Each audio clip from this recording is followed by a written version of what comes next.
I want to really be fly and keep up with the Joneses and show everybody how well I'm doing. And then the money kind of becomes a distraction. It attracts you to the wrong people.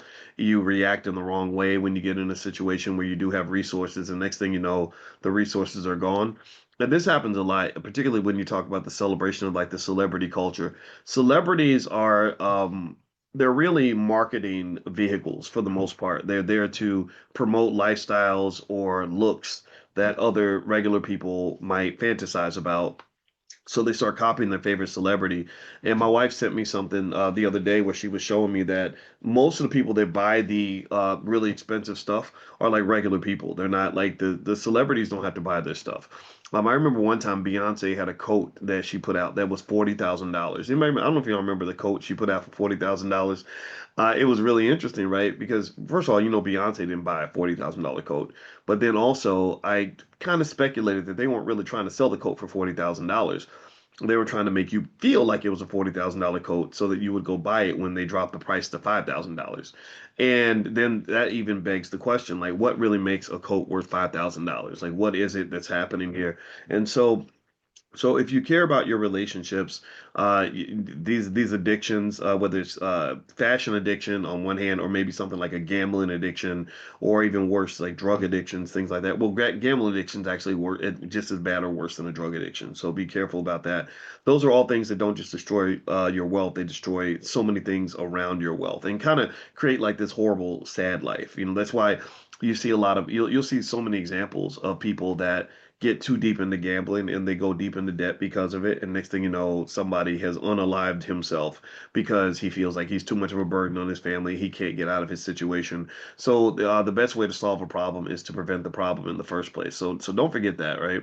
Now, what I also want to show you is, or actually, I'll just talk you through it. So you can go check it out on my Instagram, Dr. Boyce Finance, if you want to. But I'm gonna give you basically five things that rich people teach their kids that poor people don't, and I want you to go make sure that your kids know these things. All right, you ready? Write these down, things down. Number one, wealthy people that understand wealth, they teach their children ownership and control. They teach them how to go into situations where they're the owner, they're the controller. I was thinking about Facebook and how Mark Zuckerberg, who's a smart guy, but I know there's for a fact that there's many people in our community who are just as smart, how he owns such a massive percentage of Facebook, right? This company is hundreds of billions of dollars in value, and he maintained a lot of the ownership, not just for economic reasons, but for power and control reasons. He didn't want to give away power and control.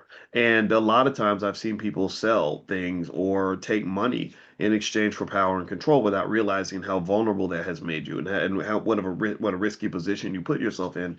So seeking some sort of ownership and being willing to make a concession for ownership, avoiding the temptation of short, easy money for the long-term benefit of ownership and control is really important. I remember that scene in Boys in the Hood where they were giving all of them like these checks for like $80,000 to sign these contracts. They would give control to their manager forever, like their whole career. And they did that because they'll dangle the short-term gratification in front of you, in exchange for some sort of long-term deal with the devil. And it works really well with like 18-year-olds who are all into instant gratification, dopamine-driven lifestyles. They want, excuse me, they want that short-term high of feeling good and looking good, and they're willing to sacrifice their whole entire future for that. And that happens a lot. Did I say Boys in the Hood? Straight out of Compton. I'm sorry.